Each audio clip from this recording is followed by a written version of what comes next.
It's Aunt Kiki and Uncle Jason, and we're going to read you a story. You know what this one's going to be? It's going to be one that I liked when I was a kid. Yeah, I've never read it before, but I thought it looks like a wonderful story about a train to the North Pole. What's it called, Jason? It's called the Polar Express. It's a train that goes to the North Pole on a magical adventure to find a special present. Are you ready? Okay, let's get started. On Christmas Eve, many years ago, I lay quietly in my bed. I did not rustle the sheets. I breathed slowly and silently. I was listening for a sound. A sound of a friend has told me I've never heard. The ringing bells of Santa's sleigh. There is no Santa, my friend had insisted. I knew he was wrong. Late that night, I heard a sound. Though not of ringing bells, from outside came the sound of hissing steam and squeaking metal. I looked through my window and saw a train standing perfectly still in front of my house. You can see, looking out his window, perfectly still, and a train. What do you think it is? Okay. It was wrapped in an apron of steam. Snowflakes fell lightly around it. A conductor stood open at the door of one of the cars.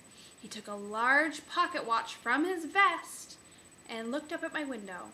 I put on my slippers and robe. I tiptoed downstairs and out the door. "All aboard!" the conductor cried out. I ran up to him. "Well," he said, "are you coming?" "Where?" I asked. "Why, to the North Pole, of course," was his answer. "This is the Polar Express." He took his outstretched hand and pulled me aboard. It's a train headed to the polar places. To the North Pole. The North Pole. That's why they call it the Polar Express. The train was filled with other children, all in their pajamas and nightgowns. We sang Christmas carols and ate candies with nougat centers as white as snow.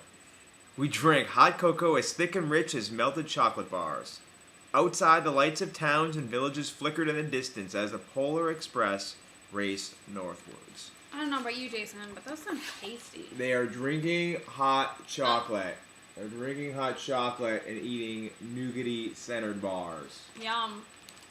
Do you like chocolate? I know Ella likes candy. Jason likes candy. Uncle Jason likes candy too. Yes, we do. And nougaty centers. Yum. Soon, there were no more lights to be seen. We traveled through cold, dark forests where lean wolves roamed and white-tailed rabbits hid from our train as it thundered through the quiet wilderness. Look at these wolves. You could pet them. Look how soft they would be. If you saw these wolves, you could pet them. You could pet them and say, "Hi, wolf." Hey, wolf. Hi, wolf. What do wolves say, Jason? Oh. We climbed mountains so high it seemed as if they would scrape the moon. But the Polar Express never slowed down. Faster and faster we ran along, rolling over peaks and through valleys like a car on a roller coaster. See, there's the train. It's going up and around the mountain up to the top. Well, look These at are all the those mountains. Those are the mountains. A lot of mountains. The mountains turned into hills, and the hills to snow-covered plains. We crossed the barren desert of ice, the great polar ice cap. Lights appeared in the distance. They looked like the lights of a strange ocean liner sailing on a frozen sea. "There," said the conductor, "is the North Pole." There's all the lights. Look at the train tracks up on bridges. Right here. Those are all the lights. They're on a bridge. You're gonna poke me Also in on the a eye. train up here. The North Pole. It was a huge city standing alone on the top of the world, filled with factories where every Christmas toy was made. At first, we saw no elves. They are gathering at the center of the city, the conductor told us. That is where Santa will give the first gift of Christmas. Who will receive the first gift? We all asked. The conductor answered, "He'll choose one of you." Who do you think they're gonna choose? This is the center of the town. It's the North Pole. It's the North Pole, Where are all the elves? where Santa will select the chosen one. Where are all the elves? Oh, this is cool. Look! Shouted one of the other children. The elves! That's where they are. Outside, we saw hundreds of elves. As our train drew closer to the center of the North Pole, we slowed to a crawl. So crowded were the streets with Santa's helpers. When the Polar Express could go no further, we stopped and the conductor led us outside. All the elves are right here. That's a lot of elves. It's all tiny people running around making toys. We pressed through the crowd to the edge of a large open circle. In front of us stood Santa's sleigh. The reindeer were excited. They pranced and paced, ringing the silver sleigh bells that hung from their harnesses. It was a magical sound, like nothing I'd ever heard. Across the circle, the elves moved apart and Santa Claus appeared. The elves cheered wildly. He marched over to us and, pointing at me, said, "Let's have this fellow." He jumped into his sleigh. The conductor handed me up. I sat on Santa's knee and he asked, "Now what would you like for Christmas?" Look, it's Santa! It's Santa. There he is! Look how glorious he is. Oh my goodness, what's over here? All his- These are the elves, and All they're it- pulling the big... All his elf workers making presents. Just kids. I knew that I could have any gift I imagined. But the thing I wanted most for Christmas was not inside Santa's giant bag.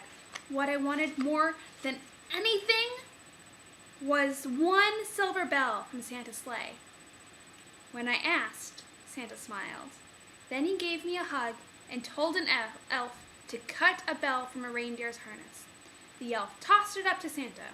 He stood holding the bell high above him and called out, "The first gift of Christmas!"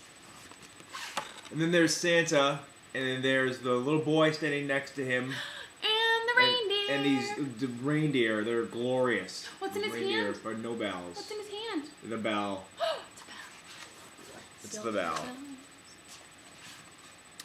A clock struck midnight as the elves roared their approval. Santa handed the bell to me and I put it in my bathrobe pocket. The conductor helped me down from the sleigh. Santa shouted out the reindeers' names and cracked his whip.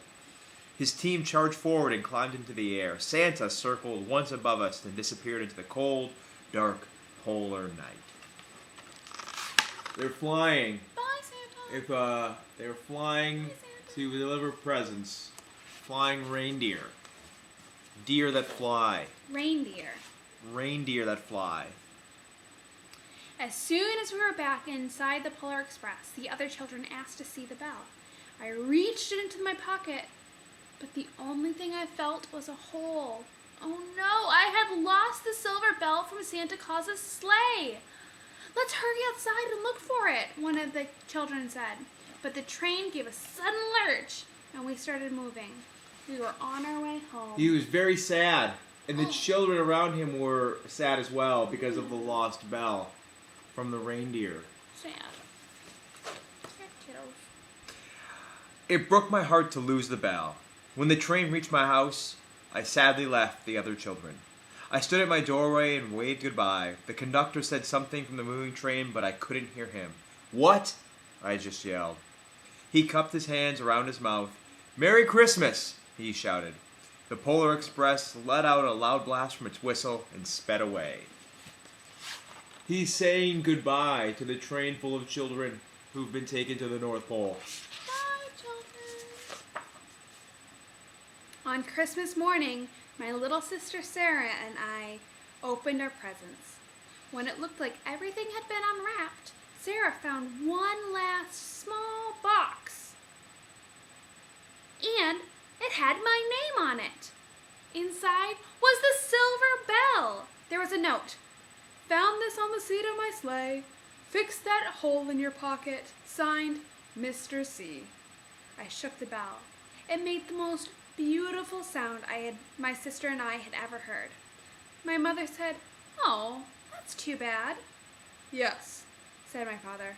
"It's broken." When I'd shake the bell, my parents had not heard the sound.